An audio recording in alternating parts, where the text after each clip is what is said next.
আসসালামু আলাইকুম। আজকে আমরা চলে এসেছি রূপনগরে। আর আমাদের সাভারবাসী সবারই খুবই পছন্দের জায়গা হচ্ছে রূপনগর। তো আজকে আমরা যে রেস্টুরেন্টটা রিভিল করব সেটা হচ্ছে মাশরাফি রেস্টুরেন্ট। তো এটা ১ম এই দেখতে পাচ্ছেন ওনাদের লাইভ বারবিকিউ প্লেস ছিল। আর এখানে পানির ফোয়ারা একটা প্লেস।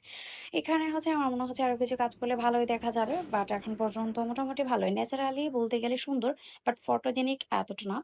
কিন্তু ন্যাচারালি যথেষ্ট সুন্দর স্পেস আর ফ্যামিলি নিয়ে আসার জন্য খুবই সুন্দর একটা জায়গা। আমার মোটামুটি ভালো লেগেছে। আর যাই হোক আমরা অর্ডার দেওয়ার জন্য বসে আছি, অপেক্ষা করছি। এই জায়গাটাতে আপনার চাইলে ফ্যামিলি নিয়ে বসতে পারবেন, যথেষ্ট সুন্দর সাজানো গোছানো আছে।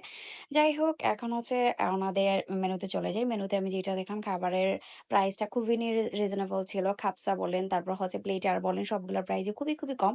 আর এখানে আমরা অর্ডার করেছি ২ জনের একটা কম্বো। তো এখানে ফ্রাইড রাইস ছিল, সাথে ভেজিটেবল ছিল, সাথে সালাদ ছিল, তারপর ২ পিস চিকেন ফ্রাই ছিল, ২ পিস প্রাউন ছিল, আর চিকেন কারি ছিল।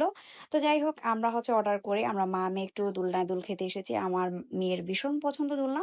তো আমরা এখানে একটু দোলনায় দোল খাচ্ছি। যেহেতু এখনো রোদ, একটু রোদটা পড়লে ভালো দেখা যাবে। এই যে উপরে চলে আসলাম। আমরা খাওয়া-দাওয়া শেষ করি। এই জায়গাটা আমার ভীষণ ভালো লেগেছে। আপনাদেরও ভালো লাগবে। জাস্ট চোখ বন্ধ করে আমার মনে হচ্ছে যে এখানে দাঁড়ালে বাতাসের যে স্পর্শ ভীষণ রকমের ভালো লাগবে। আর চারিদিকে পানি আর গাছের প্রাকৃতিক সবুজ সুন্দর ঘেরা একটা জায়গা। তো এই রেস্টুরেন্টে বিশেষ করে আমার উপর অংশটা খুবই ভালো লেগেছে। আপনারা যখনই আসবেন ফ্যামিলি নিয়ে বা একাই আসতে পারেন, বন্ধু-বান্ধব নিয়েও আসতে পারেন। ভালো লাগবে। যাই হোক আমাদের ভিডিও দেখার জন্য সবাইকে অনেক থ্যাংকস।